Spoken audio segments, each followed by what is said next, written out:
Hello everyone, I am Dr. Onkar Wagh. I am working as a consultant endocrinologist in Gitanjali Hospital, Udaipur. We will discuss today a case of type 2 diabetes with patient with high risk of heart failure. So our patient is Mrs. Komal, who is a college professor. She is 54-year-old female with type 2 diabetes since last 4 years. During routine checkup, she complained of generalized weakness. In past, she was hospitalized for acute coronary syndrome. It was 1 year back and also underwent PTCA. In in her family, her father had a history of myocardial infarction and also underwent CABG 5 years ago.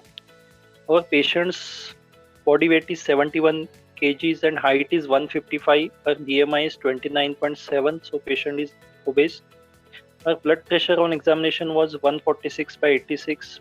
Her HbA1c, that is glycated hemoglobin values, are 8.4%. They are above target. LDL cholesterol is 75. HDL is 37 milligram per deciliter.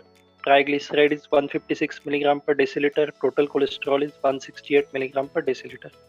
Her estimated GFR value is 65 ml per minute per 1.73 meter square of body surface area.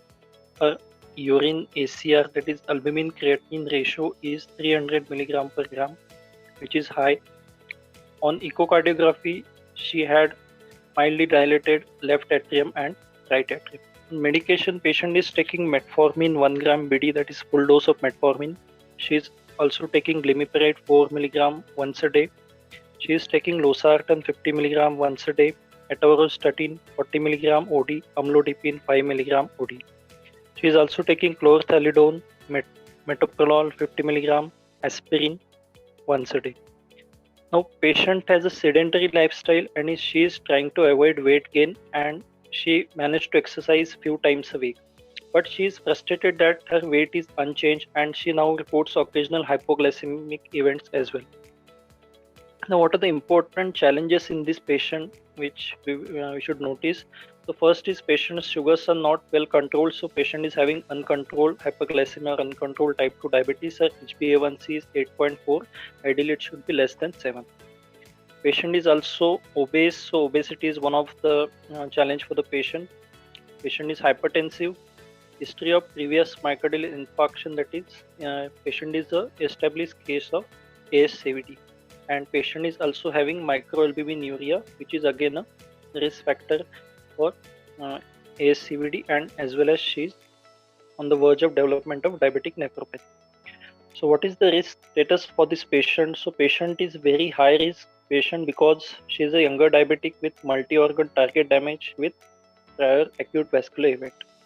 Now, individualization of A1C target should be done in this patient, so HbA1c should be well controlled in this patient, and patient is also having weight gain due to less physical exercise.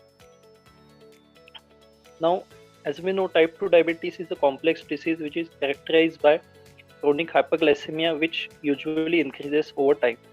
Now, type 2 diabetes is also associated with other CV risk factors, which include abdominal obesity, hypertension, dyslipidemia, thrombogenic status, low-grade inflammation, and oxidative stress.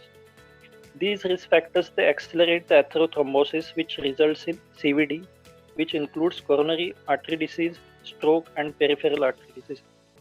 Almost 2/3 of patients of type 2 diabetes, they will die from CVD, and half of them will usually have the coronary artery disease. Now, better management during the last 2 decades, it had allowed reducing the incidence of CV complications, yet the residual risk remains high in patients with type 2 diabetes. Chronic kidney disease also remains a concern, and heart failure is also one of the complications which is of major interest. Both, they are at least partly due to reduction in premature death among type 2 diabetes patients. Now, American Diabetes Associations, they are from 2019, they are recommending that CV protective agents should be used as a first add-on anti-diabetic agents in cases in patients who are having established cardiovascular disease.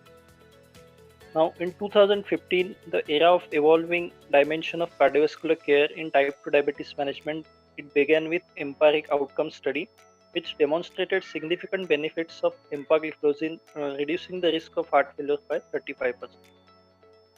Among participants with a baseline history of heart failure, empagliflozin, it was associated with a numerically lower rate of hospitalization for heart failure. The hazard ratio was 0.75. Also, of CV death, the hazard ratio was 0.71. With no heterogeneity between participants was seen, and with and without benefit was seen in both with and without baseline heart failure subgroups. Among participants who had an initial heart failure, empagliflozin was also associated with near two-fold reduction in risk of subsequent CV death or hospitalization for heart failure. It is possible that SGLT2 inhibitors might prevent the development of heart failure in diabetic patients. So positive top-line results of EMPEROR reduced study, they were published recently. Patients having heart failure with reduced ejection fraction, and it was done in both diabetic as well as in non-diabetic patients.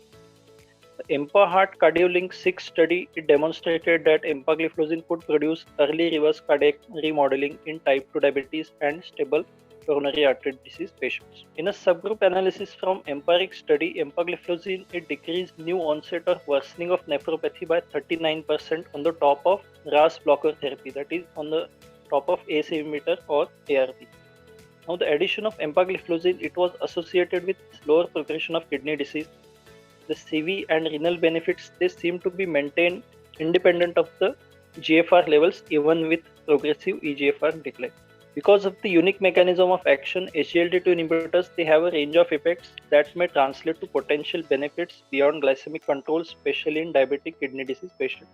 Its associated pleiotropic effects, including reduction in blood glucose concentration, natriuresis, and decrease in blood pressure and body weight changes, they might confirm protective effects on kidney by reducing cardiovascular and renal risk factors in diabetic patients. Now, if we consider second molecule, the linagliptin, it also has a unique profile with primarily non-renal but hepatobiliary route of elimination, requiring no dose adjustment in patients who seek it. Carmelina study, which was a linagliptin cardiovascular outcome study, it confirmed that linagliptin reduced the progression of albuminuria by 14%, hazard ratio was 0.86. Now, if we combine the empagliflozin and linagliptin, this combination, it offers a suitable component in a strategy to achieve target HbA1c without hypoglycemia as well as without weight gain. Now, empagliflozin, as we know, it will cause weight loss, so it will be a beneficial effect. Linagliptin is usually considered as a weight neutral. In the add-on to metformin trial, confirmed hypoglycemic adverse events, they occurred with the incidence of 2.2 and 3.6 with empagliflozin, linagliptin 10, 5 or 25. So it was well tolerated, had less risk of hypoglycemia. Reduction in incidence of genital infection associated with SGLT2 inhibitors has been reported when a DPP4 inhibitor is added. Perhaps it is because of a better glucose control. Other possible mechanisms are being investigated. So additionally, it would also reduce the daily pill burden of the population. Potentially, it will improve the adherence to and optimizing benefits of treatment of diabetes mellitus. So back to our patient, if we consider adding some other oral anti-diabetic agent, preferably we should go for fixed-dose combination of empagliflozin and linagliptin, which will have multiple effects, which includes good glycemic control, less chances of hypoglycemia. It will lead to weight loss for the patient. Patient is already obese, so weight loss will be beneficial. And as the patient is the established ASCVD case, so giving empagliflozin to this patient will be have a multiple benefits for this.